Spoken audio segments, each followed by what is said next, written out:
the radical. Fundamental principles of freedom, rational self-interest, and individual rights. This is the Yaron Brook Show. All right, everybody, welcome to Yaron Brook Show on this, what day is it? I don't even know what day it is. It's Tuesday. It's Tuesday. I get all messed up because I didn't do a show yesterday. But welcome, everybody. Welcome. I think we've got an interesting show today. I think everybody's going to be unsatisfied. We're going to talk about Portland, the insanity that is Portland, and then we'll talk about this New York Times op-ed. New York Times op-ed by a philosophy professor. The title of the op-ed is something about should we cancel Aristotle, and really interesting, really kind of scary, and not scary, but just pathetic in terms of this being a philosophy professor and what he has to say. And no, don't worry. It's not scary and pathetic because he wants to cancel Aristotle. It's scary and pathetic because of why he doesn't want to cancel Aristotle. Anyway, we'll get to that. But we want to start off with Portland. Before I do that, let's see. You guys, don't forget, we've already got a lot of people joining, but don't forget during the show don't forget to like the show, share the show, do all the things that are necessary. We'll probably do a show tomorrow. We'll see about the schedule for next week, for the rest of the week, but we'll probably have shows most of this week and into the weekend. We'll see how it goes. I expect to do a lot of shows. Look, we're all stuck at home. Why not? Let's do as many shows as we can, and really keep it going. And there's so much to talk about. I think tomorrow's going to be kind of a positive show. I've got the title for tomorrow is going to be something about the wealth creators. It's going to be about wealth creation, what it takes, how it happens, and where we're heading, and how, in spite of the lousy economy we're going to have, how maybe you can figure out how to make a little bit of money during that time. So maybe there'll be even some investment advice there, right? So, yeah, I was listening. I was listening to Peter Schiff, and he's so successful at being this doom and gloom guy. And the world is coming to an end and invest in gold. So I figure tomorrow we'll do a show on, things are bad, but don't invest in gold. Invest in something that actually creates wealth. We'll talk about that. All right, that's the show tomorrow. All right, remember, Super Chat today. Super Chat is on YouTube. Those of you on Facebook who want to ask questions and want to use the Super Chat feature to ask questions, you can do so on YouTube. So you move over to YouTube to do that. Of course, if you subscribe and you click on that little bell next to the subscription, you will actually get notified by YouTube whenever I go live, so that you can always be on YouTube when it's relevant. For example, Jonathan, I see you've got a question. I can't read it. If you go to YouTube, use the Super Chat, you can ask the question there, and I'll definitely read it. Now, on Super Chat, as many of you know, you can ask a question for 99 cents all the way to, I'm guessing several $1,000s. Nobody's ever done that. That would be pretty cool. The first $1,000 question we get will be very, very cool. We've had some $250 ones, but I don't think we've ever gone above that. So the first $1,000, we'll have to have a special gift, special like balloons will go off or something the first time we get the $1,000 question. But anyway, you can ask questions of various dollar amounts, various numbers. Maybe there was a 500 question. You're right. Maybe there was 1,000, but there was never. Maybe there was a 500, never 1,000. So we're going for 1,000. Anyway, if you do it on the Super Chat, I will try to rank the questions based on how much money you put on it. So the more money you put, the higher the ranking. I get a lot of questions, and I can't always get to all of them in this particular show. I promise to answer all the questions. If you're going to invest some money, then I'll answer all the questions. I just can't always do it on the show. So $20 or more get priority. The rest will just have to wait until either the end of the show or another show. And I think we'll do that. And then, of course, I have the prerogative of questions that are related to the topic, generally, that I'm talking about, generally get answered before questions that are outside the topic. The more random, the more outside, away from the topic the question is, the less likely I am to answer it immediately. So I try to answer everything. And forgive me, once in a while, it does happen, I skip a question. So I'm not doing it on purpose. I never skip a question because I don't want to answer it. I'll answer everything. And if I want not to answer it, I'll just say I don't want to answer it. But I will, say something about every question. But sometimes I just miss them. It goes by. I forgot. I copy paste them because Super Chat does not allow me. The chat on YouTube does not allow me to go back all the way. So I have to copy paste them while I'm speaking. Sometimes I miss them. All right, Portland, Oregon. I mean, I don't know how many of you have ever been to Portland, Oregon. I recommend it. Actually, it's got to be one of the most beautiful cities in the United States. Certainly, you got to pick the time to go. Don't go. There's only really 2 months where you want to go to Portland, Oregon. That's July and August, primarily because it rains the rest of the time. It basically rains from Portland, Oregon, all the way up to Seattle.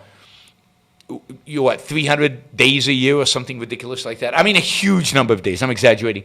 I think they have categorized the different types of rain into like 50 different categories of rain, the different types of rain that it rains in Portland. But Portland, Oregon is a beautiful city. It's green, it's hilly, it's got this amazing rose garden. It's if you drive along the Columbia River, there's some amazing waterfalls and hiking trails, and it's just beautiful country. It's truly beautiful country.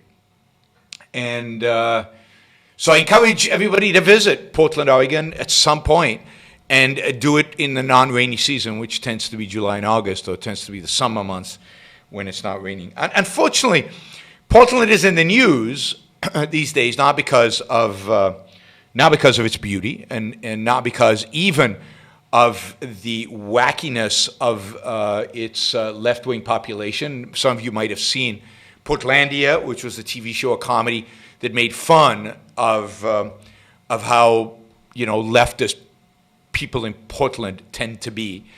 But Portland is in the news right now because of the riots in Portland and because of the federal government's response to those riots, sending law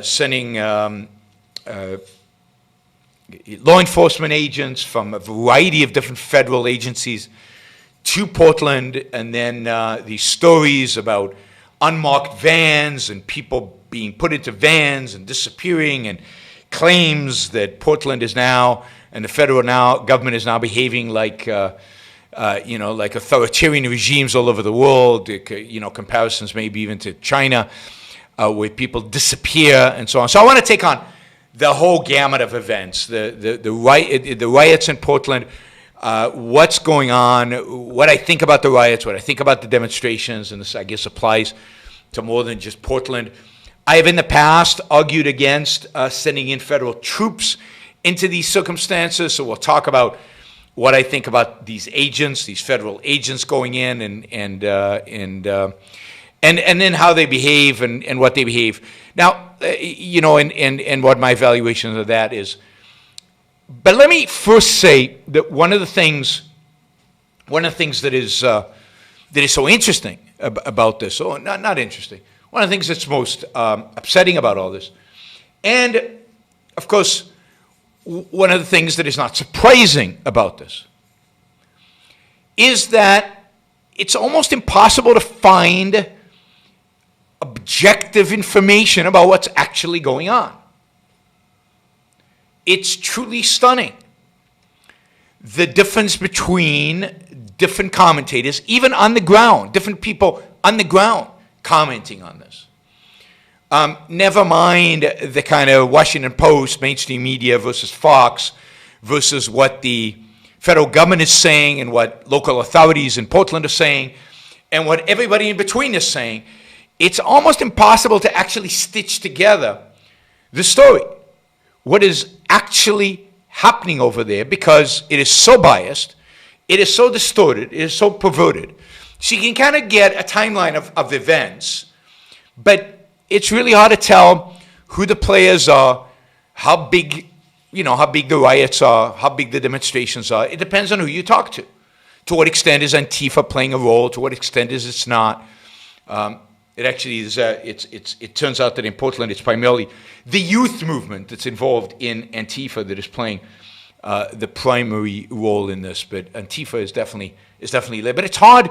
So I've been reading a lot. I can't say after all the reading I've done about what's going on in Portland. Of course, that's my job, is to try to take all this mess and bring you, the objective information about what is actually going on. But it's really difficult. And I can't say I'm 100% confident or satisfied with my assessment. So, and I know some of you live in the Portland area, and it's probably difficult for you because who do you believe? The local news, the federal government, unless you go there every night and watch. And I've read some of the reporting from local reporters, and it's clear that many of them are biased, or many of them can't say the truth because it would be deemed as deemed as politically incorrect. So it's difficult times. The country is a complete mess. Things are out of control. Our government, I think, at all levels and in all functions is incompetent. And it is very, very, very, very difficult to figure out exactly what is happening, right? Exactly what is happening. I'm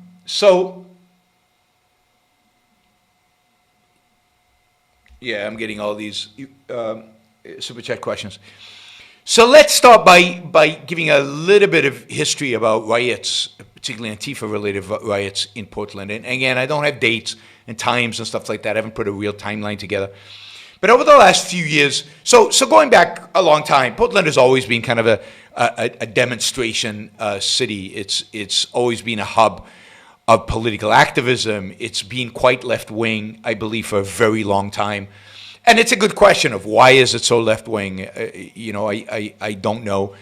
But it's a well-educated, it's a city of well-educated people. It's a city, again, it's a very beautiful place.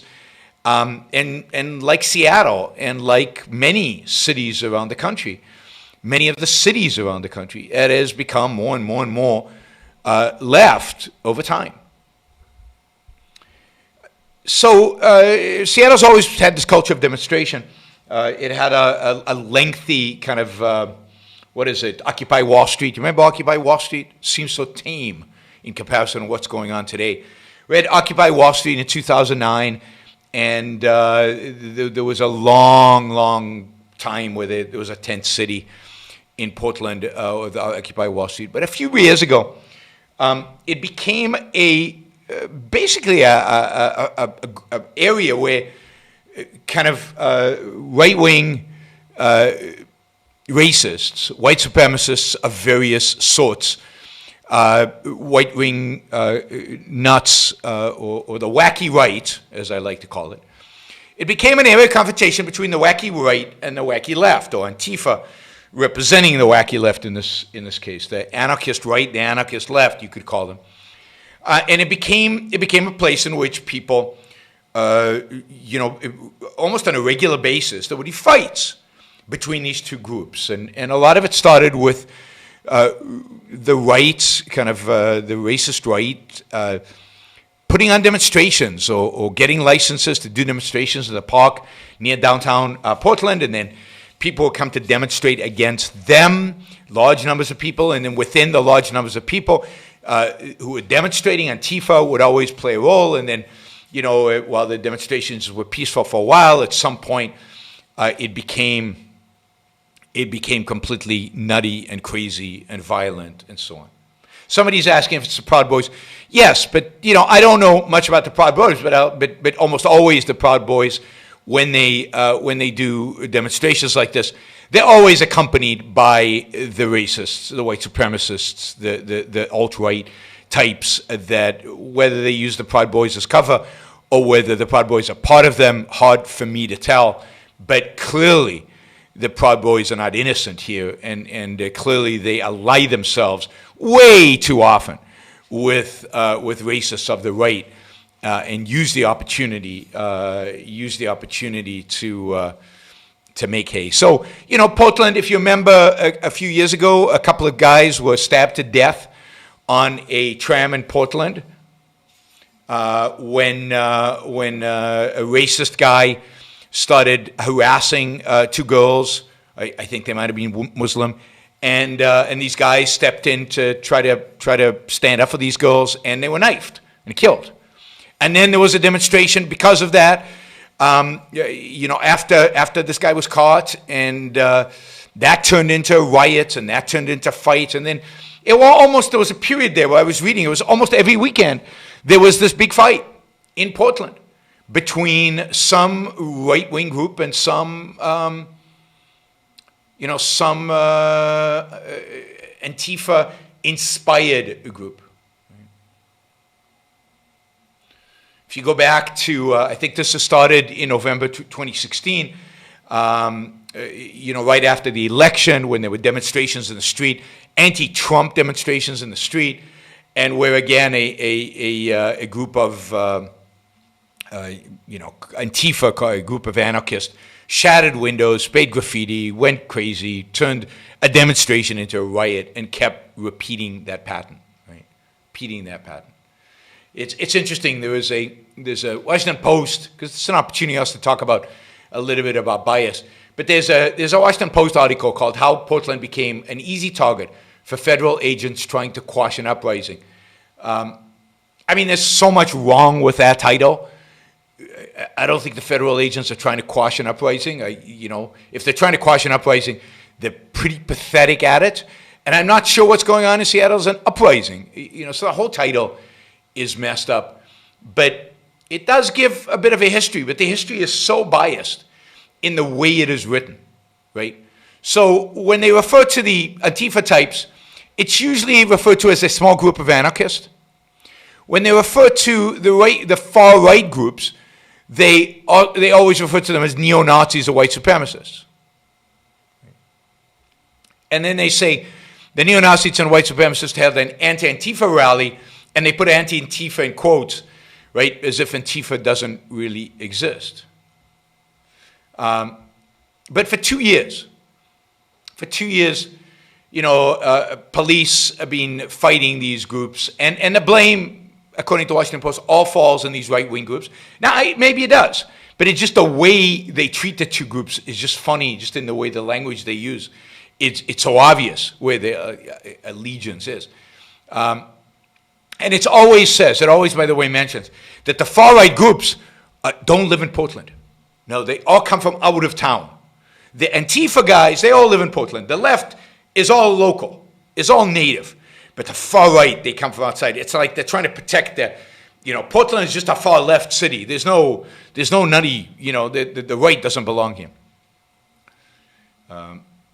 So this idea of fights, protests that lead to violence, that then lead to confrontations with the police, that are violent, just, as being part of, sadly, very sadly, part of the Portland life for the last few years. And of course, since George Floyd's murder in Minneapolis, there's basically been a demonstration every single night. every single night, 54 consecutive nights, there have been demonstrations, most of them leading to confrontations between the police and the demonstrators. During these demonstrations, nobody's claiming, as far as I can tell, that any of the right-wing out-of-towners are creating any problems. It's really just the demonstrators and the anarchists within. Now, I read, there's a Portland reporter that has put out it's on bellingcat.com, BELLING cat.com. It's called What You Need to Know About the Battle of Portland. And he basically gives you almost a day-by-day description of what happened from the beginning of the George Floyd demonstrations all the way till today. But basically, the pattern is something like this, right? There'd be a big demonstration, lots of people, peaceful, and they demonstrate, they'd march, and then at some point, these anarchists, radical leftists, however you want to call them, extreme leftists, would start creating mayhem. They'd start breaking windows, they'd start throwing rocks, and that first weekend after George Floyd, there was literally, they were looting, they were breaking windows, they looted an Apple store, they looted a Target, they were looting all over the place. And then the police would respond, primarily with tear gas. And then the demonstrators, after a few nights, kind of got used to the tear gas. The tear gas would do nothing to them. So they would start beating back on the police, and the police would start chasing them and chase them through the streets. And this would go on for hours, back and forth. And then the same thing would happen the next night. And again, tear gas, and then the police started using rubber bullets and other projectiles, and then other mechanisms, and they put barricades in front of certain buildings that were being vandalized in order to try to protect them from their demonstrations and from the riots. And this just kept going on day after day. And at some point, kind of a lot of there was a huge split within the demonstrators because they said, hey, we want to do peaceful demonstrations. We don't want this violence. So there was a whole group that split off and did peaceful demonstrations. And then there were a bunch of these demonstrators who said, no, we want to continue harassing the police.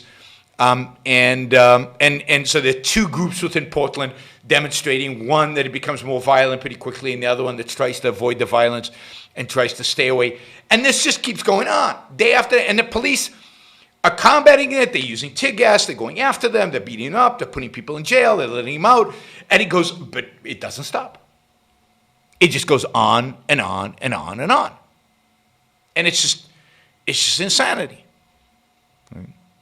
By the way, don't forget, before you leave the show today, to like the show. Just give it a thumbs up if you like the show today. And, of course, if you're not a subscriber, if you're just visiting right now, please subscribe. And if you click on the bell, you'll find, you'll get notification. Every time you'll get, I'll go on live, you'll find out about it. And, of course, those of you who are not supporters, appreciate the support. So, you get this, what do they call it? They call it a cycle of violence. The police are violent against the demonstrators. The demonstrators then demonstrate the police brutality from the night before, and then they start shattering windows and doing graffiti. And the funny thing is that most of the attitude of the people that write about this, it's like, yeah, they shatter windows and they do graffiti. Who cares? Of course, they set fire to buildings when they can. Many of these buildings are now so protected, well protected, they can't actually get into them. But if they could, they throw, fireworks, which can be fairly dangerous. So these demonstrators are clearly, rioters really, are clearly acting in ways that are violent. This is violence. This is what the police is for. It's to stop them. Now, this is accelerated to such an extent, and starting really in July 4th, when it was mayhem in the streets of downtown Portland, and it was unbelievably destructive and crazy. that the federal government decided to send. So the federal government, I learned this today, right? The federal government has a agency whose basic job is to protect federal buildings, right? So they deploy security guards in federal buildings to protect those federal buildings, courthouses and other functionary federal buildings. And one of the main targets of the demonstrations have been the federal buildings in downtown Portland. So the federal government has sent now agents from at least 3 or 4 different agencies down to supposedly protect these federal buildings. One is they've sent security guards from. They're all technically police. They're all deputized as federal police. So they sent them from this agency that secures buildings. Then they sent 2 different units from basically the border control. But it's interesting. These are like military trained, almost SWAT-like, uniformed, special forces of the border control. So one of the things to consider is the scariness of the number of different police forces we have in the United States, the amount of training these people get, and kind of the given the size of government, the roles that they end up playing is kind of spooky. Watch all this. And then there are also federal marshals down there. And I'm not sure why federal marshals are deployed. But again, I don't know. One of my favorite TV shows in the last few years was Justified. And Justified was about federal marshals in Kentucky. And federal marshals, at least according to the TV show, do a lot of different things in support of local and federal law enforcement. So federal marshals are down there as well. So there are 4 different federal law enforcement agents, in addition to the FBI, which is they're just broadly trying to figure out, who is funding these rioters, who's behind them, is the organization, is it planned, is it spontaneous, all of that. That's kind of the FBI's job, is to really investigate. These 4 agencies are responsible for protecting the federal buildings and for prosecuting people who attack the federal buildings. Now, you've seen video of people being, taken away in unmarked vans. And according to these federal agencies, they use unmarked vans, partially because they, if you're marked, then you become a target of the protesters. The protesters come and they will attack the police car. We've seen this all over the country, right? But in addition to that, they say it's pretty standard process. Nobody is being arrested without having their rights, be Mirandized, having their rights told to them. Nobody's being held in secret jails. Everybody's being charged or not charged and then being released. Nothing, according to the federal agents at least, nothing weird is going on here, other than they kind of appeared out of nowhere. Nobody knew they were coming.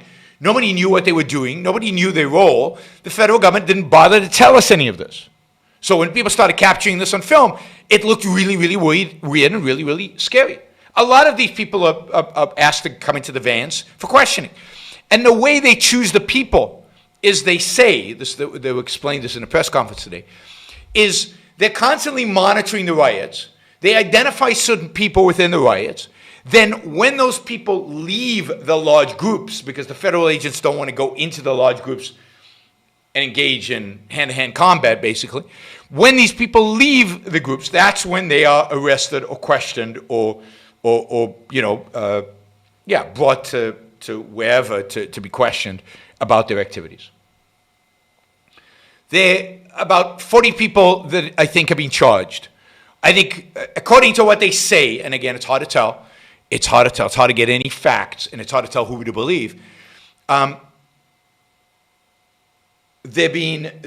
have not been that many people detained who have not been arrested by the federal agents.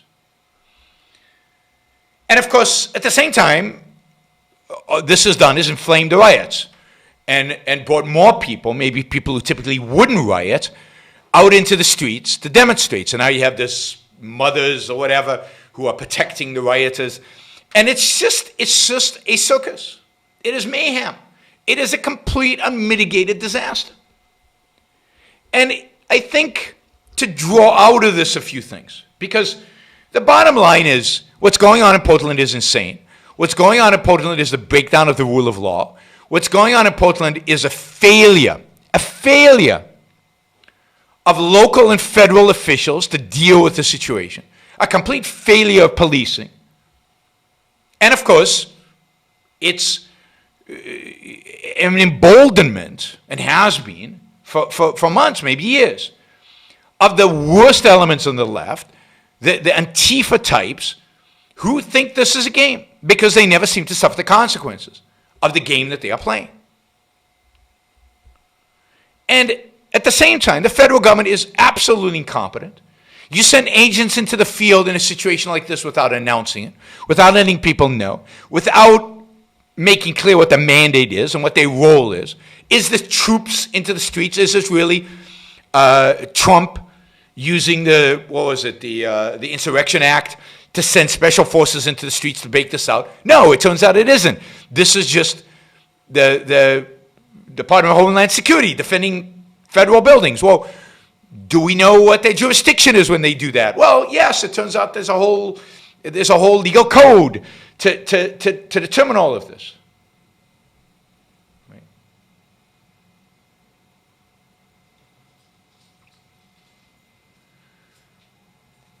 I didn't say there was hand-to-hand combat going in Portland. I said that if they went into the crowd, this is, again, what I said was, what the federal agents are saying is they're detaining people away from the crowd, because if they try to detain them in the crowd, if they try to go into the crowd and detain them, there would be hand-to-hand combat. I never said there was hand-to-hand combat in the crowds. I know there isn't. But basically there's demonstration and rioting going on. And there is an unorganized, uncoordinated, incompetent police and federal response to it. I don't know, Rick lives in Portland. Happy to hear that if that is a misrepresentation of what's going on. Right.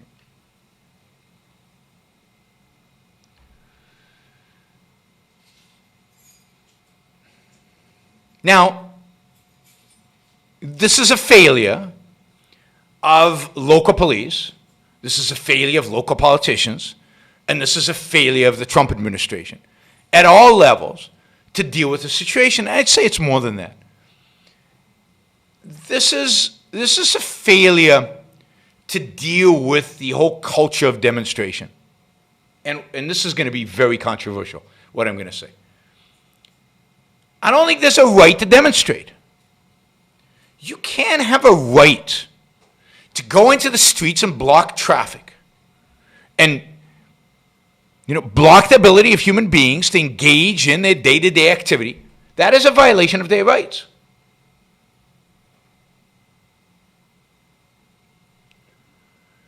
And, all right, once in a while, there's a lot of steam brewing and a demonstration goes out there, and maybe some of the demonstrations of the civil rights movement were like this, and they're going to happen, and you just, you got to let them happen, like the March on Washington or something like that. But to have a culture of demonstrations, to have a culture in which you're demonstrating regularly, even if it's peacefully, but you are blocking traffic, or you are occupying a park where the park is there for people to fly kites and enjoy. Not to be occupied by thousands of people yelling political slogans. Demonstrations generally violate rights. They violate the rights of the peace-loving citizen who just wants to use the property that is there. Now, in a world of private property, you can demonstrate on your property. Indeed, you can rent a stadium and demonstrate. You can rent a private park and demonstrate. You can do anything you want. Well, not anything you want. But peacefully, you can demonstrate anywhere. But once we allow demonstrators into the street, march wherever they want, close off whichever building they want, you're asking for trouble. You're basically putting the mob in control of your city. And of course, all of this is licensed. So you give a license to the neo-Nazis to come and demonstrate in the park, and then you give a license to Antifa to come and counter-demonstrate the Nazis, and what do you expect is going to happen? And of course, you put the police in an impossible situation. Because the police are there, and suddenly these crazy people from the left and crazy people on the right are going at it with knives and punching each other, and they're going to get in the middle of this? How are they going to do it? Do they have enough? Are there enough police to do it? What weapons can they use? What are the rules of engagement? Is any of this understood, known? Do the police have the training to do this?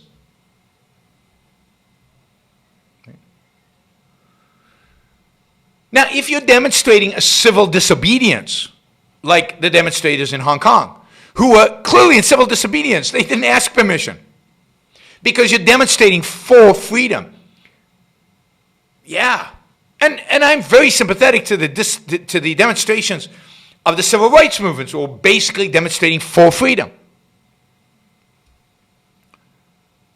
But to demonstrate every little grievance and every little problem and everything, goes out into the streets and yell and close the streets off. And you saw the demonstrations all over the country, closing off highways and shutting down downtowns and shutting down. I mean, we're in a pandemic, so there aren't that many people in the streets. I guess it's not bad. But in a normal time, this would be horrific. Shutting down people's ability to live their lives. Now, if you then add to that,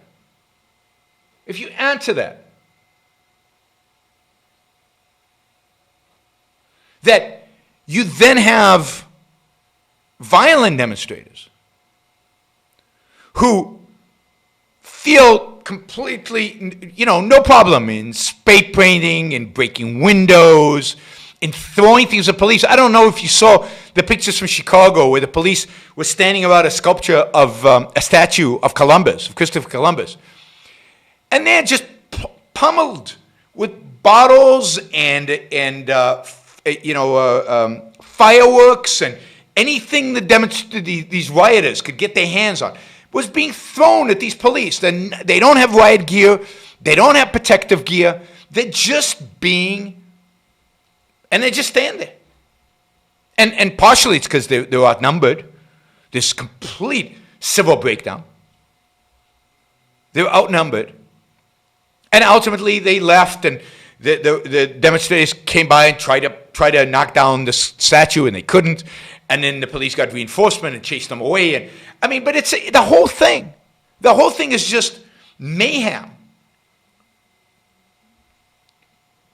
Complete anarchy. No rule of law. The police are not given the tools to actually institute the rule of law. These cities are complete in disarray. And of course, we have a commander-in-chief, a president, who is anti the rule of law and has no respect for the rule of law. So you've got an attitude in this country and a mood in this country that's just anti any respect for the rule of law. Each side have their own facts. Each side have their own stories. Each side has their own narrative, and there is no objective truth. There's no what's actually going on. There's made-up stories on every side. We have a country where the two political parties hate each other so much, and people who associate with it hate each other so much that it's basically warfare out there. The President of the United States is so despised. And I'm one of them. So I'm one of the people who despise him. So I wouldn't say it's unjustifiable. But that he can't even talk, or the chief of the Homeland Security can't even talk to the mayor and the governor of a state and coordinate a strategy without it becoming this war between them, a war between the federal government and the state authorities. The whole thing, what we're seeing today, is a crumbling and a disintegration of this country. You know, unity matters. America used to be at least unified around the principles of the rule of law, respect for the rule of law, respect for the presidency and the government, not acceptance, not adherence, not blind obedience, but respect. And that is gone. I mean, this reminds me of the last time we saw this kind of breakup and disintegration, which is the 1960s. And, you know, we got out of the 1960s and we got to the 1980s and things got normal and sane again. But it doesn't guarantee we're going to get out of this. Because I think what was unique in the 1960s is it was all from kind of a wacky left, from a new left. And the right was incompetent and not very good and not very principled, but there wasn't a real resurgence of the wacky right, but maybe, or there wasn't a real prevalence of the wacky right. And the racism in the 1960s was on the decline, and racism was viewed as something ugly and despicable and horrible, and nobody admitted to being a racist anymore. The KKK was in decline, white supremacists were in decline. Now we're in the opposite situation. The left is going nuts, and the right is embracing all the things that during the 1960s became kind of unacceptable.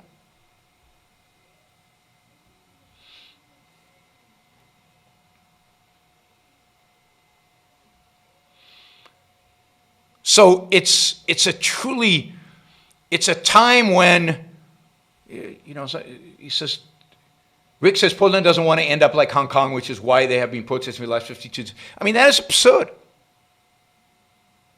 That is absurd. That's an absurd statement.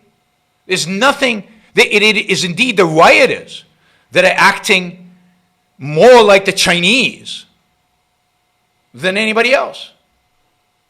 They are rejecting the rule of law. They're imposing their authoritarian will on the rest of the citizens of Portland, Oregon. Who are they? They're not demonstrating. Who are they demonstrating against exactly? Their own police who have used tear gas against them? They're not demonstrating. They're demonstrating about Donald Trump. Is this about, you know, the police state that Donald Trump is enforcing? As bad as Trump is, he is not enforcing a police state, and he's too incompetent to do so. And the American system of government is still too fragmented to allow for that. Because certainly the inclinations are there. But no, I don't think the demonstrators and the rioters are demonstrating and writing for anything positive, for anything good, for anything that's going to make it better. And I don't think the federal government knows what it's doing when it's sending the officers in there. But I don't think the officers there are hiding people away and, putting them in concentration camps, or they're disappearing, or they're not dying in custody, at least as far as we know. There's no evidence of that. To compare them to the Chinese thugs, the Chinese totalitarians, and what they did in Hong Kong, to compare the fate of Antifa thugs trying to burn down federal buildings with true freedom fighters in Hong Kong is absurd and ridiculous.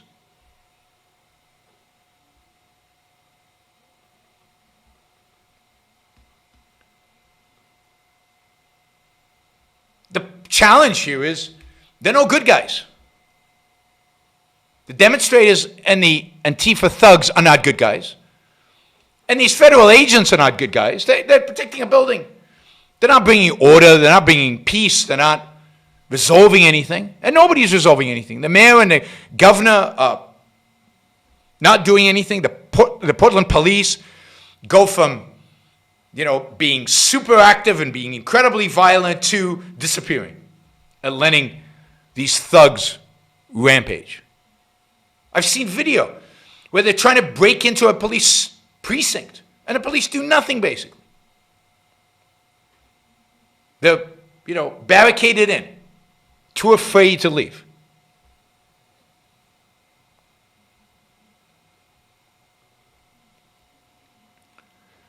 I mean, this is truly what you're seeing is a breakdown, and it's a breakdown because we have lost all trust in government, in any kind of government.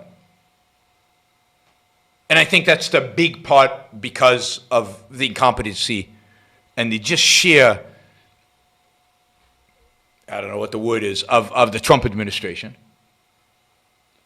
And I think the incompetency of these mayors in these cities, the incompetency of the police, and these mixed messages. On the one hand, everybody's against police brutality. On the other hand, can we embolden the police to bring peace to a city? Can we give them the tools to be able to stop rioting in the streets? Whether it's in Portland, whether it's in Chicago, whether it's in New York. There has to be some kind of response. In LA in 92, they did bring out the federal troops. California asked for the federal troops, and federal troops were sent, and they pacified the situation. Is that what's really needed now? Have we lost controls of our cities to the extent that our local officials and local police can't actually impose the rule of law? And if our people so lost trust, so lost belief, that they feel like they have to go fight in the streets? And what happens when the wacky right decides that they have to go out there and defend their city from the wacky left, or defend it, or just go out there and fight them because the police are not doing their job? This is how you get complete civilizational collapse. And again, it's just everywhere you go these days. And I think COVID has a lot to do with all of this. I said this about the riots right after the George Floyd murder. Is the COVID has a lot to do with it. Not only are people being stuck at home, not working, they're full of stress and worry about their future, where they're going to get money, will they have a job, will they have a business to run. But on top of that, what the federal and now state governments are illustrating in dramatic fashion is their complete and utter incompetence. The one theme that runs through government in America today is incompetence. They don't know what they're doing, and they don't know how to do it. Trump today decided that it's good to wear a mask. It's patriotic to wear a mask. And he did a whole briefing on it, right? After months of ridiculing people who wear masks. The flip-flopping, the unfocused, the lack of any idea what the hell is going on is going to create real frustration, real angst, real anger out there in the streets of America. This is not going to end well. And it has to stop. It has to stop. I mean, look at what's going on in the States with coronavirus. Nobody knows. Because testing, which should take less than 24 hours, is taking a week or two. So go do, what I've been arguing since February, that we need to do test, track, and isolate. Well, you can't trace anybody. You can't track anybody because the tests take 2 weeks, and then it's irrelevant. But that's more of this incompetence that is causing us to lose any trust in our government, which is just more fuel for rioters, for demonstrators, for people who want to take the law into their own hands and go out there and fix things themselves, because clearly nobody else can.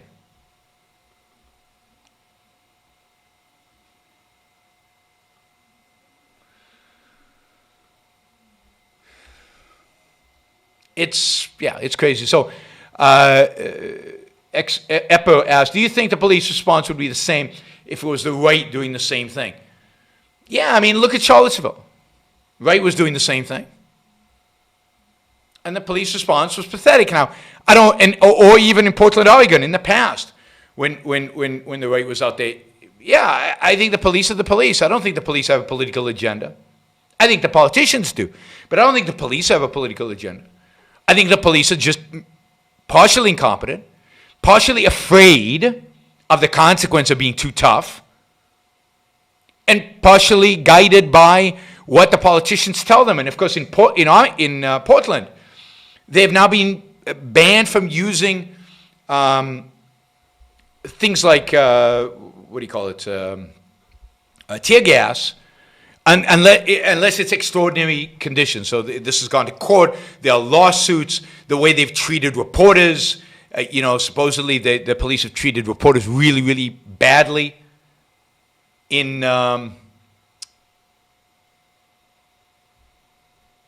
Portland during these demonstrations.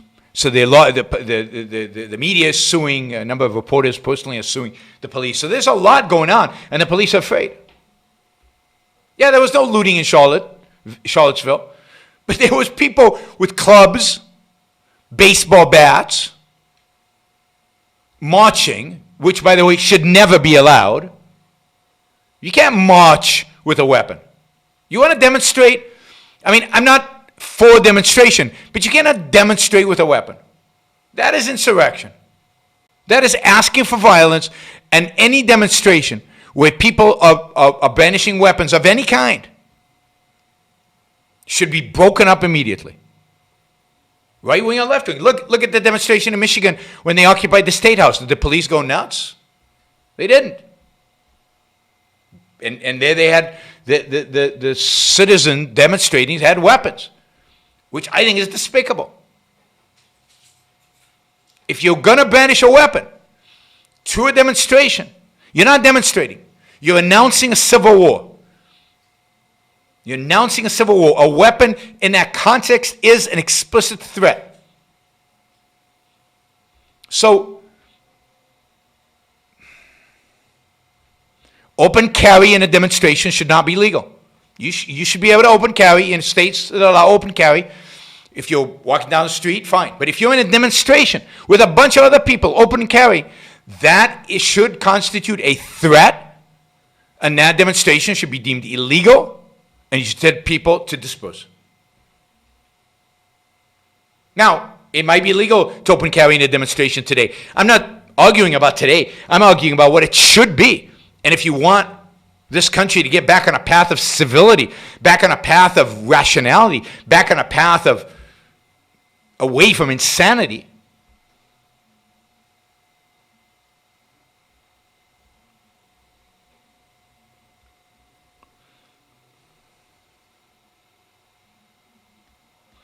somebody asks, why do I think Antifa hasn't taken up firearms against the police? I think primarily because they're cowards. I think they're cowards. I don't think Antifa is particularly brave. I mean, I've encountered Antifa. They attacked me on stage at an event in London a couple of years ago. You can find the video of that on my channel. Just put Antifa, Yaron Brook. And my impression of them is the cowards. They're great, and they'll beat up people if they're in a group and they feel like they get away with it. But if they actually start shooting, people would shoot back at them, and they wouldn't survive. Right? So I think Antifa doesn't use weapons for that reason. Not because they care about police lives. They care anybody's lives. The nihilists. They want to destroy for the sake of destruction. Yeah. So, yeah, somebody says Antifa's theater. It's not theater. It's more than theater. Because they're purposefully disrupting. They want to disrupt, not just for the theater of it, because the impact it has. So, for example, I was in King's College when they disrupted my event. I was doing an event with Sargon of Akkad. And they disrupted the event. And, King's College took action. The action was, I wasn't invited back for a long, long time. I don't know if I'll ever be invited back to King's College. Antifa won. Not because I would give up. I would go back to King's College in a heartbeat. Because the college gave up. So it really is horrific what we're seeing in Portland. You have to be careful not to jump to the wrong conclusions. You have to be careful not to judge based on what you read in the first accounts in the media. You have to be able to get sources from a number of different places in order to figure out what's going on. All I can tell you is it's a mess, and nobody knows what they're doing, and it is another field in which we can see the complete incompetence of the American government today, and why change has to happen. I mean, I think the people of Portland should vote out the mayor and vote out the governor, and I can't imagine voting for Trump, not because the alternative is better, but because when government fails on the scale that our government is failing, there has to be consequences. That's the only way a semi-democracy can work is if when you do bad things, you're voted out of office. When you're incompetent and just pathetic, then you need to be voted out of office. I mean, I used to, in California when I'd vote, generally if I didn't know the candidates, you have to vote on lots of different positions, I would vote for the against incompetent. Just because I know they're incompetent, because I know what California politics is like. So it's time to vote the bastards out, no matter who you bring in. And then vote them out, because they're going to be incompetent. And maybe if we actually penalize incompetence, maybe if we get away from our tribal alliance, maybe instead of being aligned with our tribe, we actually penalized incompetence and immorality, then maybe over time we would get better people. Just a hope. All right, let's see.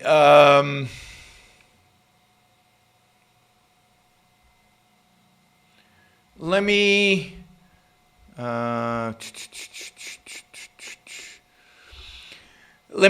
do some of the questions that are related. Let me just remind you, you can ask any question on any topic at this point. Anything we're talking about, we'll talk about canceling Aristotle in a minute.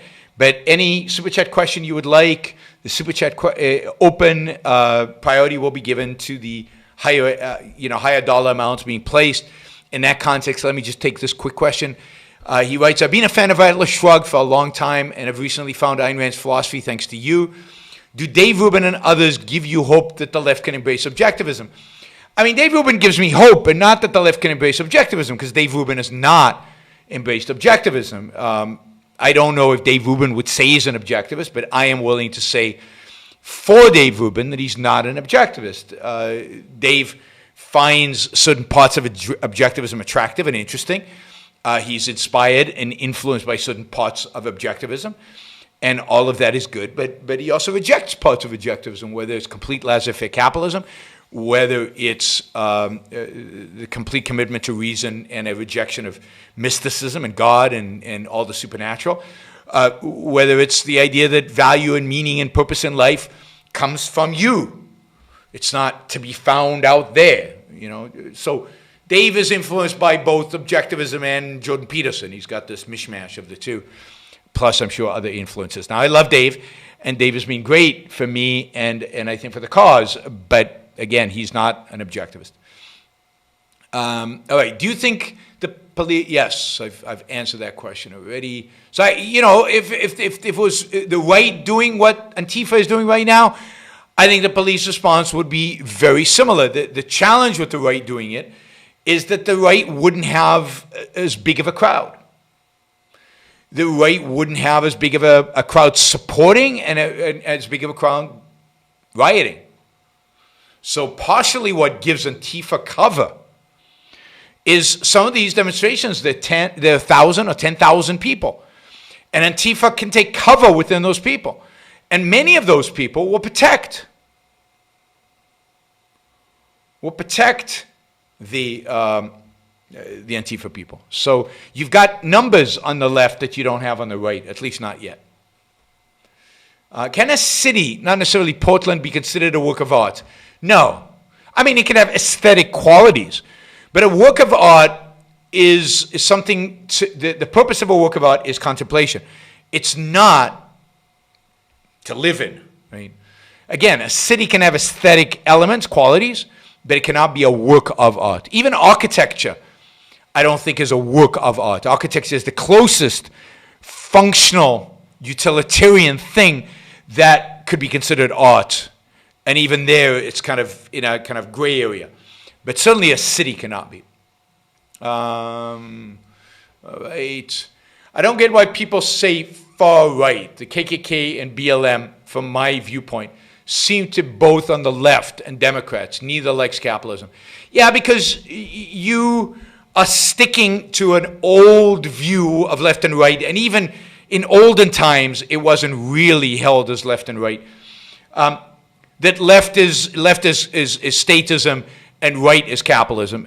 That is it's meaningless, and it's not worth defending, and it's not worth advocating for.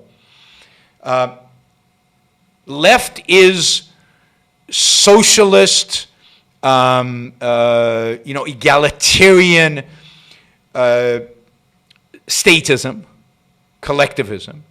Right, in my view, is fascist, racist of a particular type, because left can be racist too.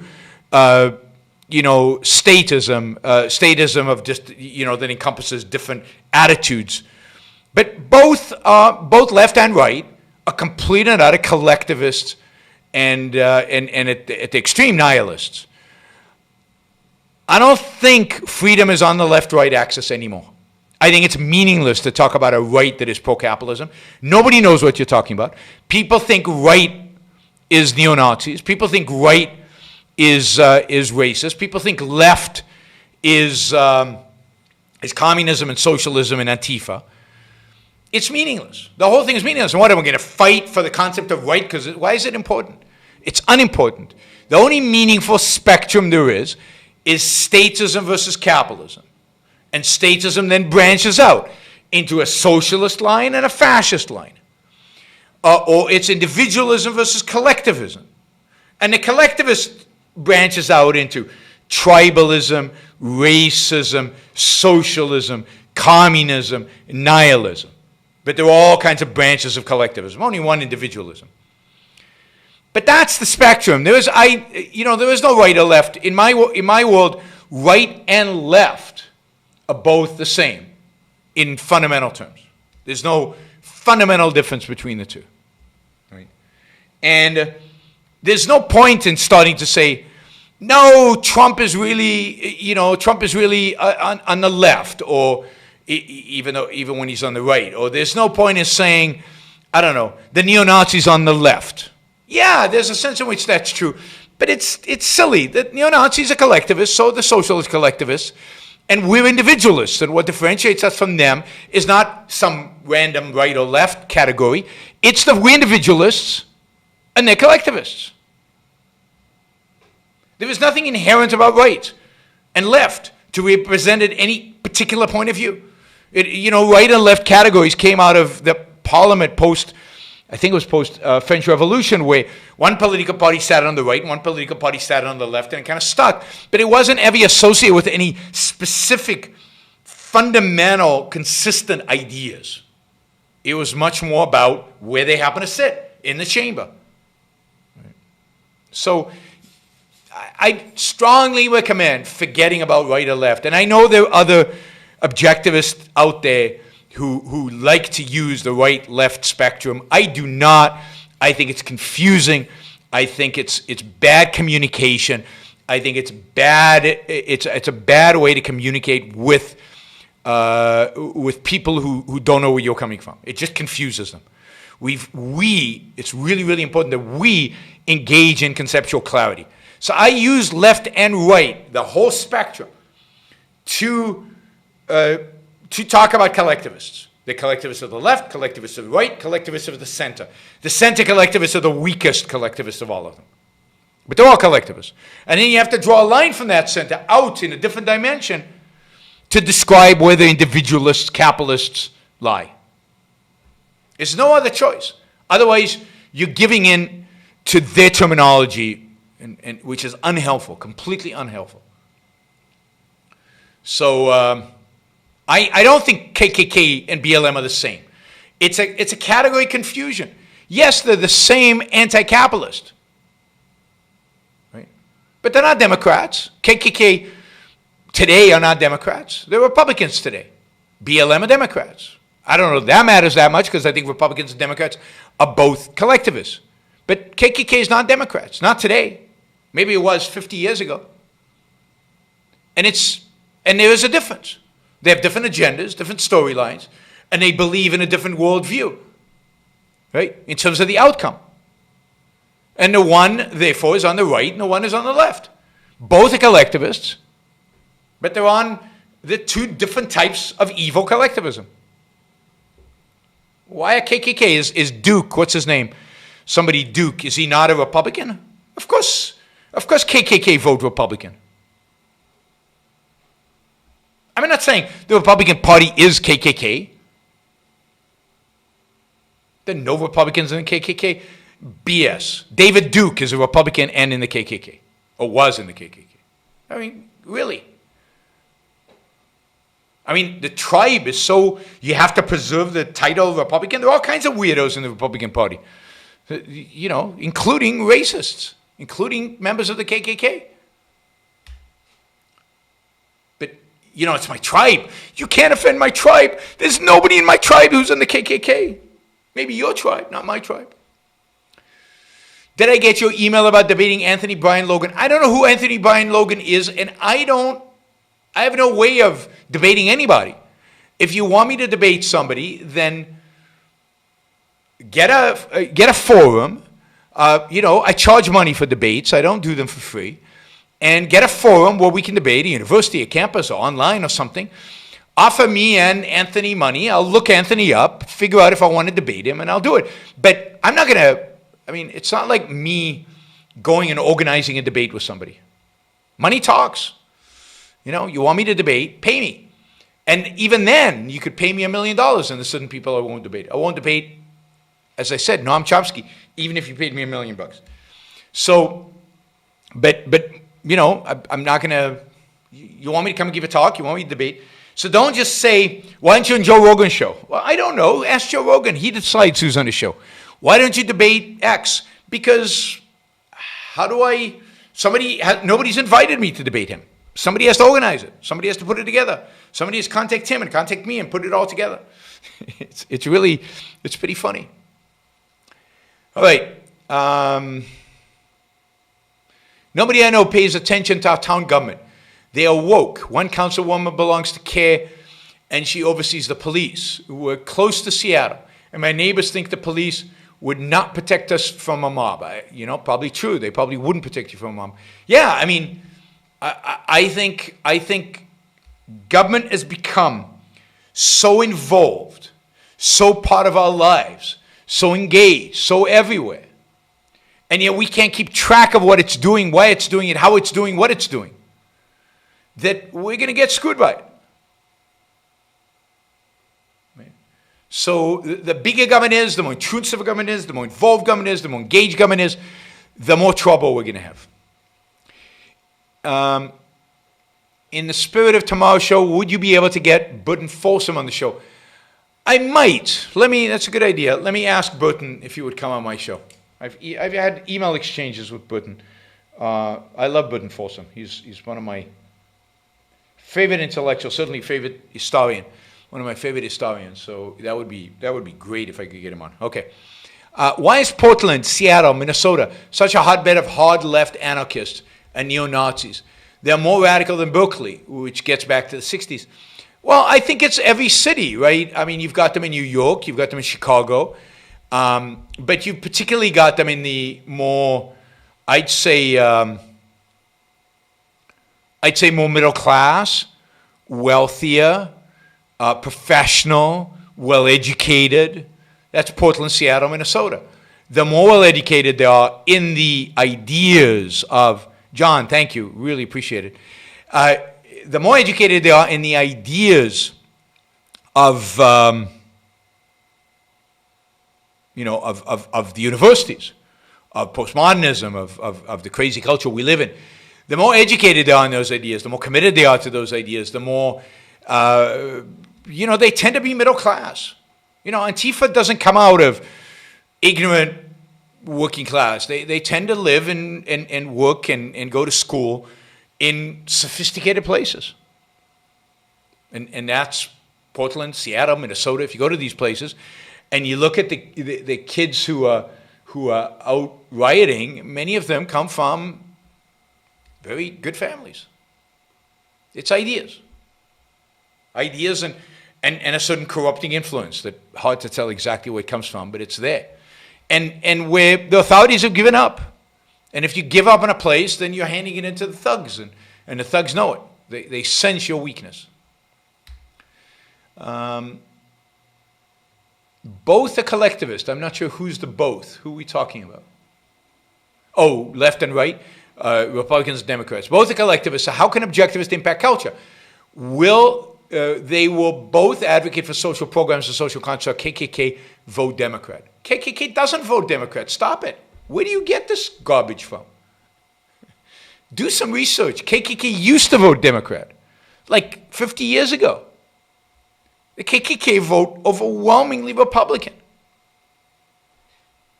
So where do you get that the KKK votes Democratic? I'd like to see one source of information.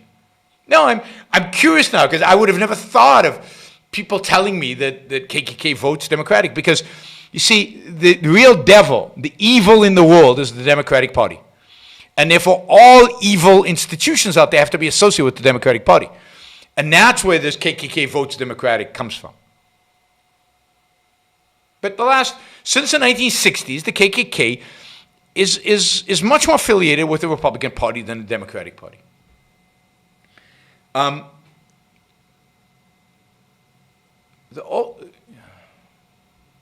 alt-right, which includes the KKK, voted for Trump.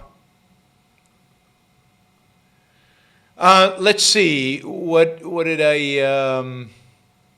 Both are collectivist. So how can objectivism impact the culture? You don't impact the culture through politics.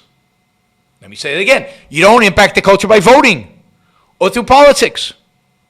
You don't impact the culture by voting Democratic or Republican. You impact the culture with ideas. You impact the culture by speaking, lecturing, writing, engaging, debating, convincing, persuading, speaking, writing, speaking, writing. That's how you convince the culture. Not in politics. The only thing you can do in politics is use the bully pulpit, which is not bad.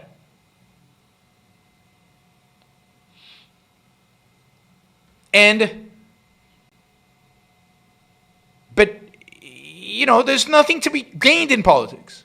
So we're not going to have an impact on the culture if what you mean by is politics. Now, you can have at the margins. You can impact local government. And to the extent that you get involved in local government, not as a Republican or a Democrat, but just as an outsider, you can impact local government to be more rational, to be better. A lot of kind of the think tanks that work locally at like states and things like that, they are very good at changing laws that impact people in those local communities or even at the state level. They can have positive impacts, but they're not changing the culture. They're changing particular laws. And you can have much more impact with changing the laws at a local level than you can at the federal level. So the whole idea of impacting the culture has nothing to do with Democrats and Republicans. Indeed, one of the ways to change the culture is to attack verbally, not physically, brutally attack verbally Democrats and Republicans, to show that there is an alternative, to show that the world is not limited to these two convoluted worldviews, That the world is not limited to collectivism on the left and collectivism on the right. So it is truly, we really need to get away from politics. It's not about convincing people about politics. And to the extent that you do convince somebody about a particular political issue, you have to get them to the moral philosophical foundations. Otherwise, you will lose them. Otherwise, they would be recaptured by the collectivists, left or right. It's about education. Okay. How close were you to debating Elizabeth Warren? Do you think it will happen in the future? What format would you want to debate someone like her? How close was I?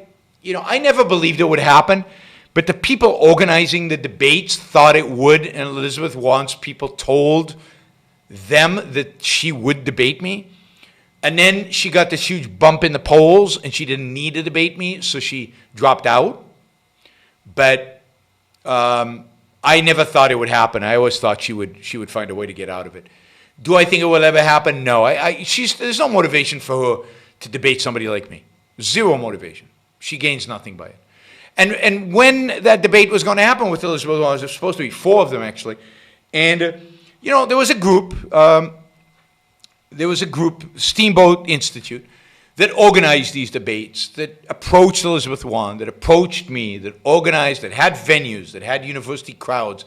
There was a real program. It wasn't just kind of, hey, Yaron, do you want to debate Elizabeth Warren?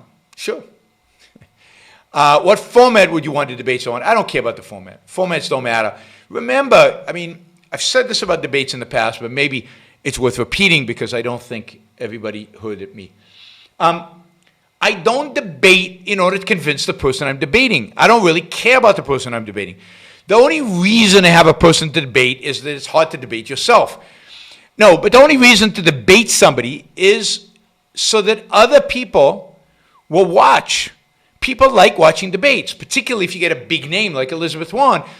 Hundreds or maybe thousands of people would come and watch. It's not about convincing the person. It's not about debating the other person. It is about convincing the audience. So, because it's about the audience, I want the most prominent person I can get, the person that will draw the biggest audience for a debate. The format doesn't matter to me as long as I get to speak. As long as I get to speak. I debate myself every night on my show here. Do you think what are dog whistles? How do I battle the script? I don't know exactly what you mean by dog whistles. So. Do you think the postmodern intellectuals in the universities know they are the cause of the Antifa types? If so, do they care? I think some of them know. I think deep down all of them know, but some of them certainly know. And some of them don't care. Some of them care, some of them don't. Because why are they teaching postmodernism? Why do they hold postmodernism? To many of them, for many of them, they know exactly what the consequences are. They're teaching postmodernism because they are nihilists. And they're trying to create exactly the type of person that Antifa is. Some of them are teaching postmodernism because they're just stuck in their own head and they're detached completely from reality, right? And they don't bother with realities. They wouldn't know whether their students are going out to do Antifa because of them. Some of them think it's a game, that ideas don't have consequences in reality. But some of them know. Some of them know. And some of them care, and some of them support it. Hillary's America, The Secret History of the Democratic Party, the movie, has sources in it. I found it interesting to see a different point of view. Okay, I'll look it up. Mr. Sunshine is one of the most enjoyable shows I've watched. Thanks for the recommendation. Absolutely. I've just, I've watched it now twice. I think I'm going to make it an annual thing to watch Mr. Sunshine from beginning to end. It's truly one of the most enjoyable experiences with a TV show I've ever had. It's stunningly beautiful, exciting, interesting, beautiful, heart-wrenching. It's just, and it's full of values. What I love about it is it's about values. It's about real conflicts, important conflicts. So I love Mr. Sunshine. I encourage everybody to watch it if you watch TV. All right. I would really appreciate it if the 200 plus people watching would like the show. Give it a thumbs up. It's very easy to do. Just click the button that says like. It's about halfway to the 200, but we should have about 200 likes. More importantly, I really want to push as many of you to subscribe, and even more important than subscriptions, I'd really like to get as many of you to support the show. I know I offer it for free, and that's the way of the world, and it's out there. And I know many of you do support the show. Some of you via Super Chat, and some of you via subscribing on a regular basis by supporting the show on a monthly basis through yaronbrookshow.com/support or Patreon or subscribe or something like that. But it's it's really, really valuable for me when somebody does a monthly subscription, because then I know exactly how much money is coming in. And what to expect. I know what my income stream is going to be. I spend a lot of time on these shows. They're live and often, mostly they're an hour and a half to 2 hours. And then, of course, there's a prep work and all the marketing that goes on afterwards. I've got 3 people basically employed doing different bits and pieces to make all of this flow effectively, whether it's Christian splicing up the videos so that we have short videos, and hopefully many of you are enjoying those short videos that we do from these lengthy videos, because I know a lot of people don't want to watch 2 hours, and I don't blame them. They just want to watch a 10-minute or a 20-minute clip, and that's Christian does that, and he doesn't do it for free. And Derek, who's on here somewhere, helps market the shows afterwards and comes up with topics. He actually came up with the title today, and not the first time. And then I have Angela, who runs everything in the background and makes everything possible. And I have to pay everybody and try to make a living at this. So your support is incredibly appreciated. Those of you who listen regularly, those of you might even have fairly well off and can afford to support at a more substantial level. It would be great if you did. It would both make it possible for me to do these shows as often as I do and concentrate and focus more of our time on this rather than other things I could be doing and that pay a lot better. And also, it's just a sign of appreciation from my perspective. Just I see that people actually value. It's not just that they're listening. It's not just that they're on the stream. They're not just they're commenting to one another, but they actually value this. And when you write a check and send it in, it is just a representation of a value. And of course, I know nobody writes checks anymore. When you Venmo or PayPal or Stripe or any of the other mechanisms by which you transfer money, there is. All right, we've got 3. Let's do, what should we do? Should we do Aristotle now, or should we do Aristotle next time? Aristotle is a big topic. All right, let's do Aristotle. So, as you know, Aristotle is a Greek philosopher, probably the greatest philosopher ever in all of human history. And there is, I think today is the 21st, July 21st, 2020, in the New York Times, there is an op-ed by a philosophy professor, Agnes Callard. She's a philosophy professor, I'm not sure where. And the title of her piece is, Should We Cancel Aristotle? And she starts out by the piece by saying, look, clearly Aristotle was pro-slavery. He believes the slaves were less than human. But even more than that, Aristotle believed that women were less than human. The women should not have a vote and should not own property, should not be treated equally.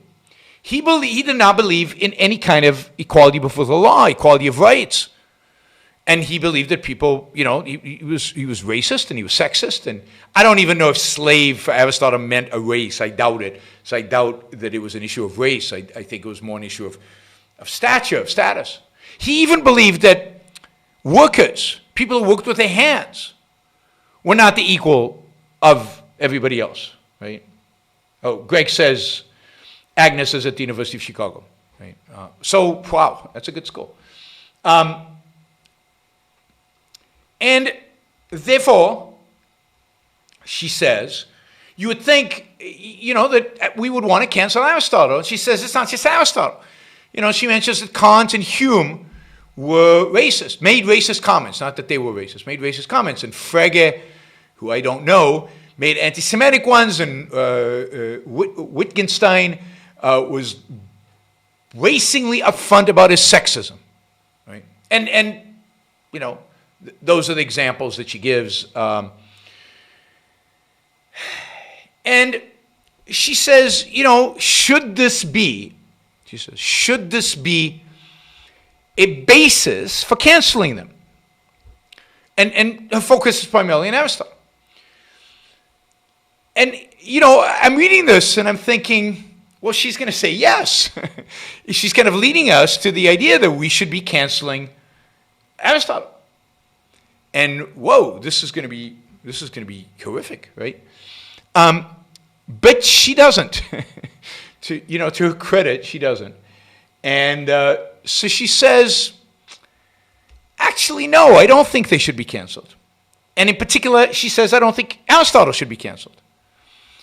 I think Aristotle has real value. There's some really interesting things about value. Now, I'm not an Aristotle scholar, and I'm not going to comment on Aristotle, but it seems to me from the piece that she way underestimates how valuable Aristotle is. I mean, the discoverer of logic and the father of science and his ethics are far more meaningful and deep and interesting and important than the credit she gives them. She kind of brushes it off in a certain respect. She says, we could use some of the Aristotelian ethics in terms of excellence, his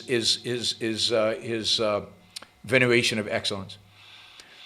But she says, no, we shouldn't. And actually, we should teach Aristotle and teach these others, not because necessarily, somewhat because of they have some positive values.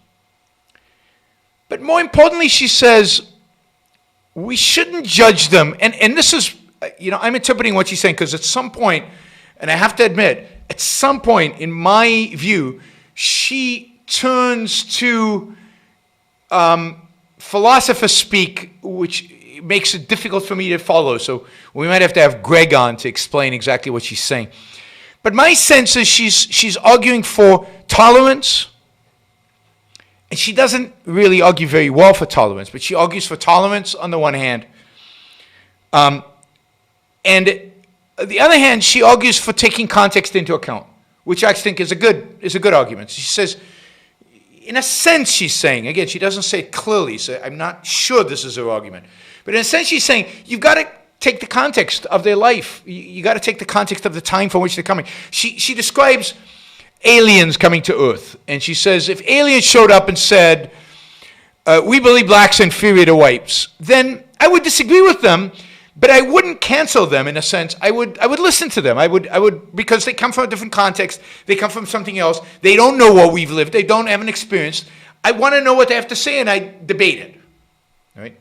And she says, reading Aristotle today in the context in which we live today is almost like he's an alien. He's coming from a completely different world, completely different context, and we should debate it. We should argue it. We should listen. Now, there's a certain sense in which she's right, in a certain sense in which she's not, right? Listening to other ideas that you disagree with, particularly ideas that come from a different part of history, or from a different universe, like an aliens, not a different universe, a different planet system, like aliens, yes. But at some point, once the context has been established, I think it's important that some ideas be dismissed. Some ideas, I hate using the left's terminology, so I'm not going to say should be canceled, but some ideas should not be tolerated. Evil generally should not be tolerated. I am not tolerant of racists. I'm not tolerant of communists. I'm not tolerant of Nazis. I don't want to be in the same room with them. I will not get on a stage with them. If I meet one, I will get angry. I'm not tolerant of them. There's certain, I think, in any respectable society, respectable culture, and this is the argument I tried to make the other day about cancel culture. There's a certain sense in which canceling people is right. By the way, James, thank you. That is incredibly generous. I really appreciate it. That canceling is right. It's the right thing to do. There's certain words that are not acceptable anymore. You don't say the N-word. And I think that's fine, given the history. I mean, I think it's fine not to say it. And if you say it, you better know what you're saying and there better be a context. Right? But certainly the ideas, certain ideas like racism, should not be tolerated. Now, I agree completely. Aristotle needs to be taken within the context. It needs to be studied within the context of the history and of human knowledge at the time. And those ideas need to be dismissed as wrong. And then you go on to study other ideas that are right in Aristotle's case. Right? And because there's value there, because they're good ideas, because they're right ideas, he should be studied. But imagine if Aristotle was just a racist. Imagine there's another thinker, and I don't know of one, but that are just horrible. Everything they say is evil and wrong. Then, no, there's no point in studying them, unless within a context of some historical speciality.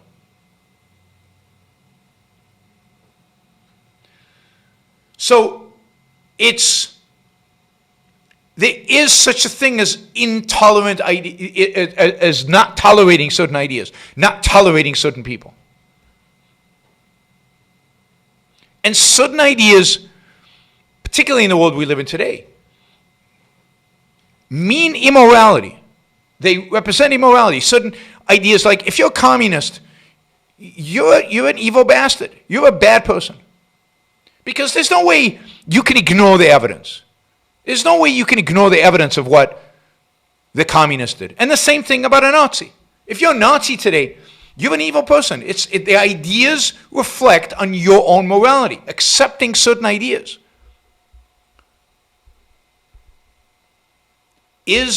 Constitutes an immorality because it constitutes evasion.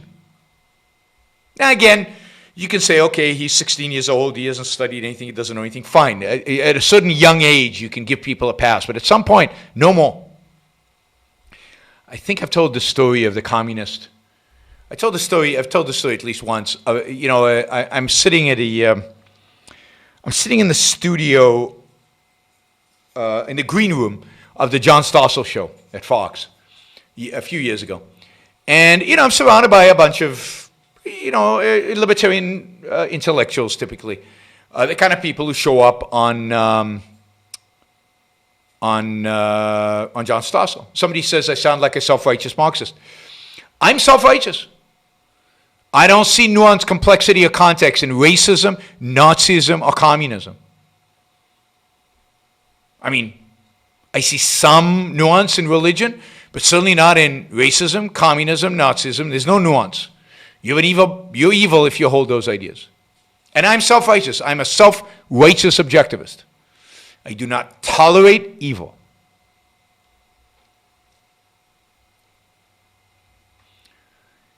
So I'm sitting there surrounded by kind of the usual people who would be at a John Stossel show.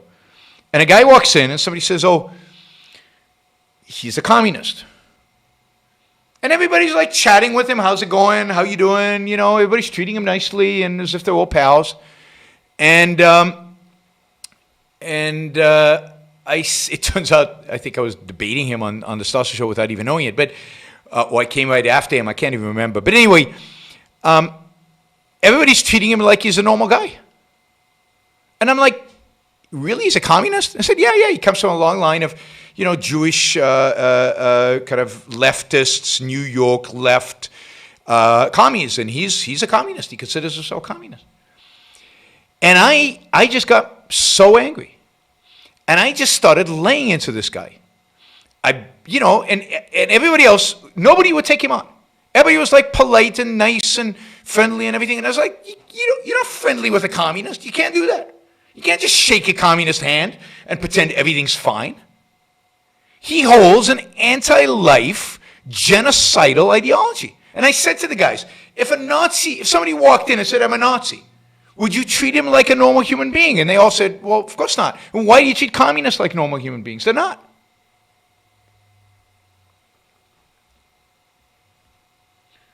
So we landed up, I landed up yelling, getting angry at the guy and condemning him and blaming him for hundreds of millions for 100 million deaths, and he was defending himself, and the people came out literally from the makeup room, everybody, and they literally put chairs around me going after this guy in the Stossel thing, and then I can't remember if we landed up on camera together or separately. I can't remember, but I have no patience for that.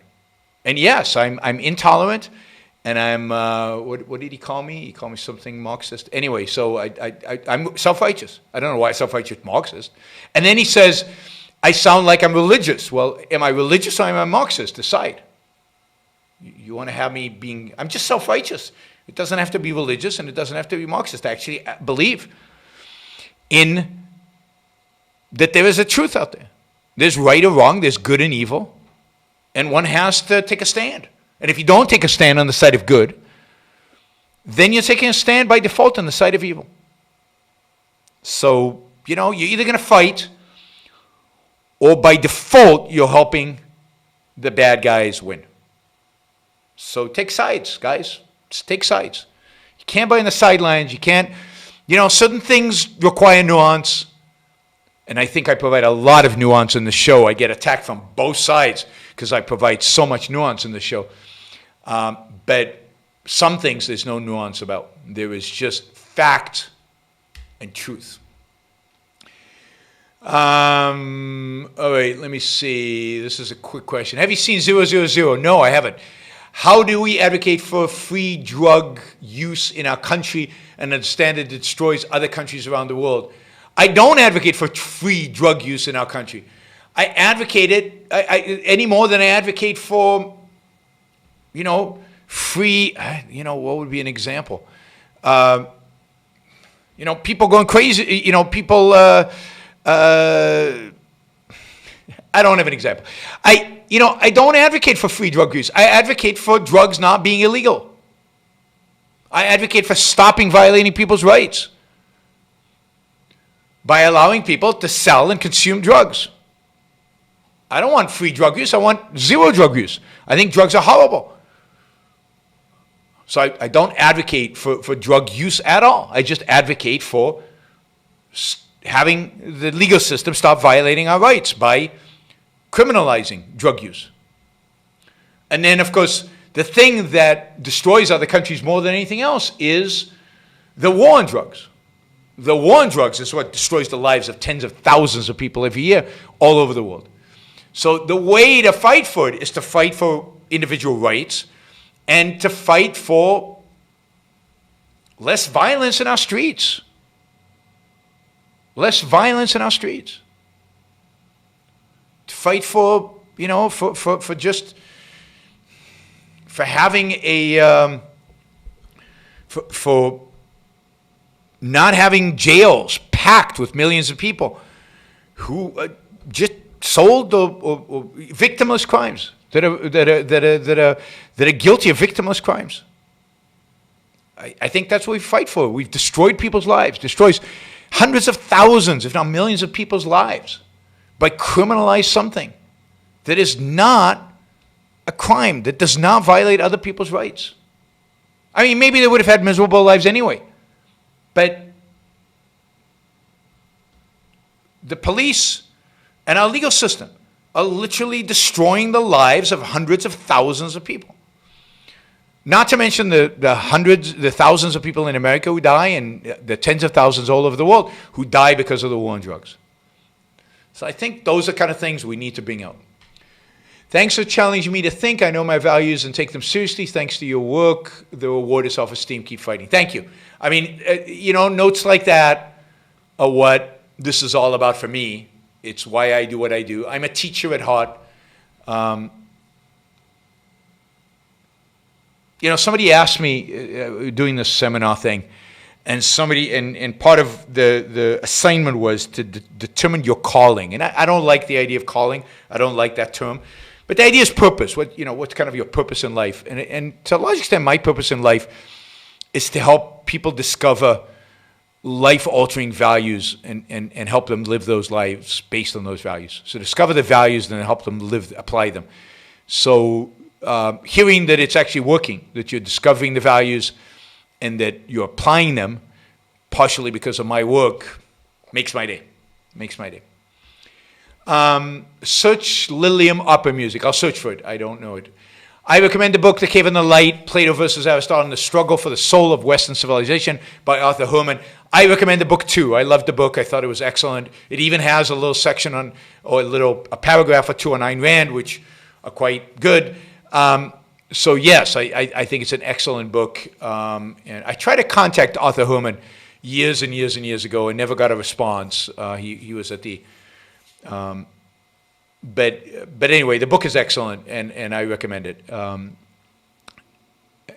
It's basically about how Western history has evolved around the struggle between the ideas of Plato and the ideas of Aristotle, which is an idea that Ayn Rand talks about and Leonard Peikoff articulates in Opa, right? In a final chapter in Opa, in the epilogue to Opa. Epilogue in Opa, not to Opa. Or is it the prologue? I forget what they call it. He talks about the Western civilization is really is really identified by this ideological battle between the two. Is racism an issue to be addressed by the state or by society?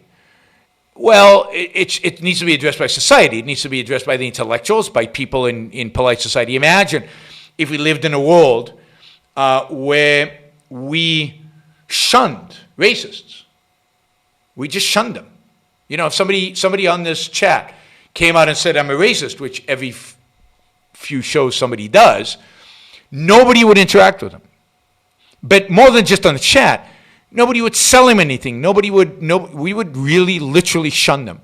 Imagine if we shunned communists, shunned Nazis. Shunned irrationality more broadly. As individual human beings, imagine if we were more judgmental. And that's what I would say it's an issue for society. But no, the state has no involvement unless the racist acts on it in a sense of violating somebody's rights. So even acting on it in the sense of declaring yourself a racist or putting a sign on your store window that says, I don't serve Jews, that the state has no involvement because no rights are being violated. I don't have a right to buy something in your store. But if they punch, if they lynch, if they harass, if they use force in any kind of way, then the state gets involved. Society, though, would boycott the store that had that sign. Society would encourage everybody not to shop there. Society would shame the person, ridicule the person. That's what society would do. Now, it's not society because, society in a sense doesn't exist. It's individuals within society. Yeah, being a racist is evil. Absolutely. It's not the role of the state to weed out evil people. It's the role of individuals to declare that racists are evil and to shun them. That's the way you deal with the evil people. You argue, you make the public argument against them, and you shun them. Evil is not, people confuse evil with force. Evil is not force. You can be an evil person and never violate somebody else's rights. Let me say that again. You can be an evil person and never violate somebody else's rights. Evil is about the way you live your life. Evil is about whether you evade reality or not. Evil morality is about whether you use your mind or not, whether you pursue your life or not. So you got to get away from the conventional view that evil always manifests itself in violence. It doesn't. Racists are evil even if they never are violent. Right. Somebody says, what if the individuals around us are racist and they shun non-racists? Then move. Move. If you live in a place surrounded by racists, get out of there as quickly as possible. One more reason that I am pro-immigration. Because I want to be able to move. I want to be able to get out of a bad place and go to a good place. And I want other people to have that same freedom. I want people to get out of a horrible country, a horrible place, surrounded by horrible people, and be able to find a better place to live in. What do you think about mandates to wear masks? I have been resistant to it because that's my default position whenever I see what might be expansion of state power. Now I'm questioning that. I'm against mandates to wear masks, government mandates. The government should not mandate wearing masks unless, in a government facility. But the government should not mandate wearing masks. But of all the things to resist, this is what drives me nuts. The government mandates you pay 50% of your income. We play along. The government mandates that you pay property tax, otherwise they'll confiscate your home, and we play along. The government mandates that you can't get a drug because it hasn't been proved to the nth degree to be able to cure your disease that you're dying of anyway. And we just play along. The government mandates a million different things that you do every day, and you just succumb. You just lay down and let them tromp all over you. But God forbid they mandate you wear a mask. That's where you're going to draw the line? I mean, at least in the Tea Party era, they tried to draw the line on socialized medicine. All right, that's a real issue. But here the line is being drawn in a way as to hurt yourself. Because it's rational to wear a mask. It makes sense to wear a mask.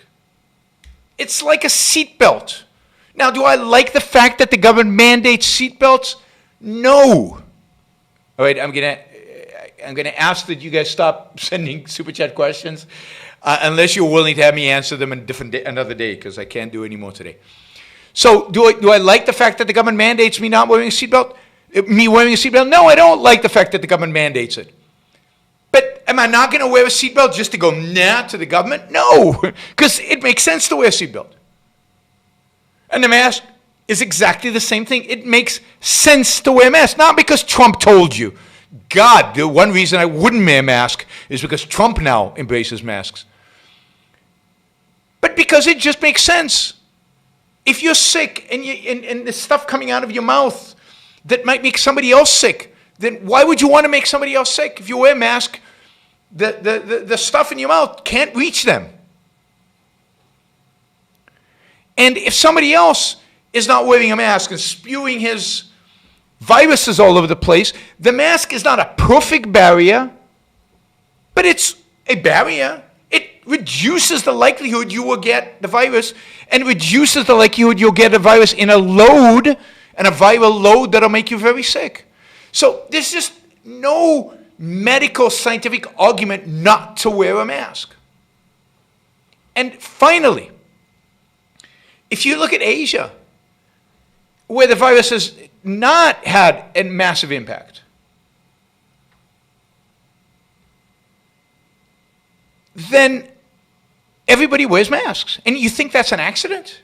You think it's an accident that everybody's wearing masks? And now, they've dealt with it in other ways much better than the U.S. and much better than the West. But look at South Korea, Taiwan, Hong Kong, Singapore, Japan, the oldest population in the world. Highly concentrated in a city. Lots of public transportation. Very few deaths from coronavirus. Why? To some extent, I think it's because, not all, to some extent, because they wear masks. So, stop being such a tribalist and start thinking for yourself. And yes, the government mandated and they shouldn't. All right. But that's not where you draw the line. This is where you're going to fall on your sword. Literally, you're going to commit suicide because the government mandated that you do something you should do anyway?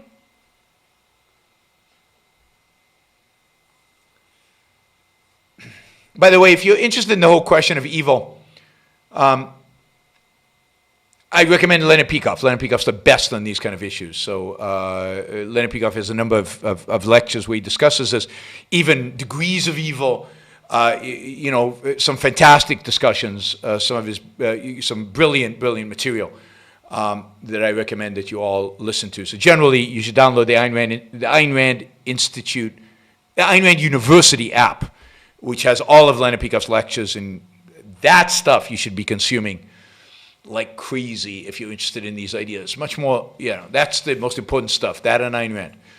Why have many people learned from Nazism that racism is evil, but didn't learn from communism that communism is evil, classism is evil, Marxism is evil?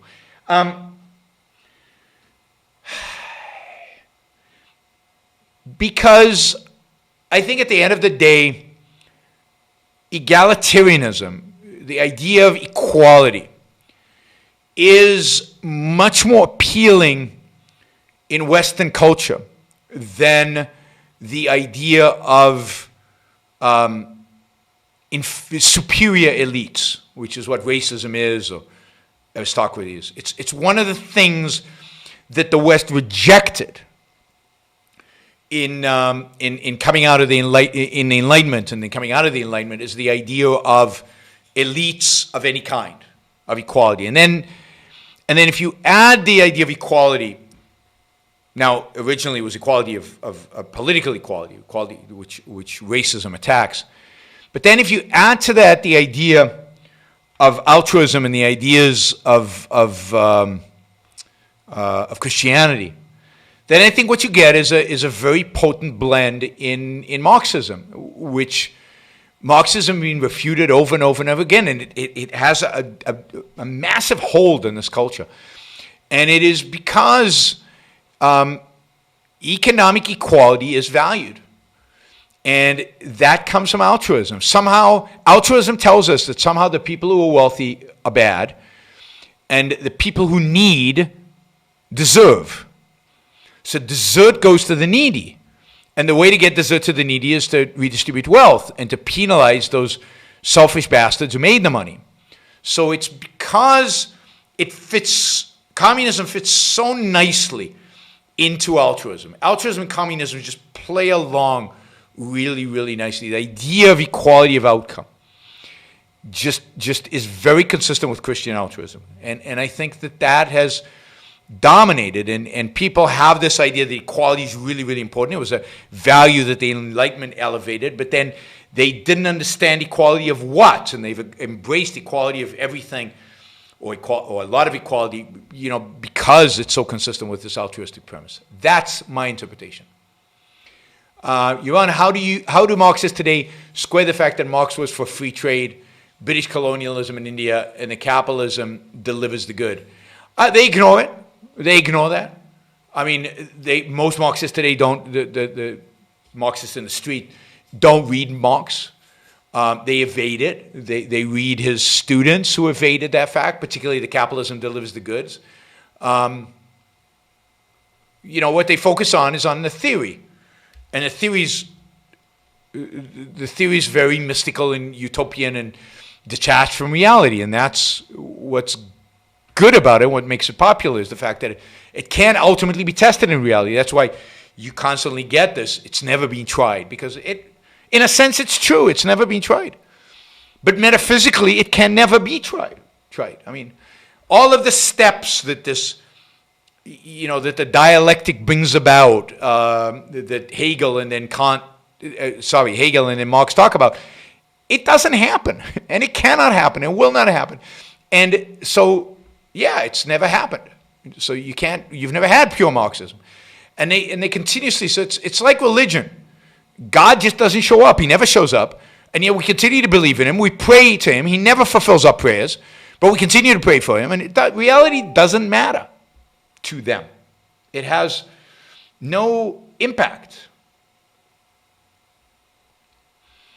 Okay, quickly. My cousin died over the weekend because the NHS wouldn't give her chemotherapy because she might get COVID-19 if she went to a hospital. They planned on her dying alone, but her sister checked her out. Keep yelling at commies. Absolutely. And this is the point. This is where you should draw a line.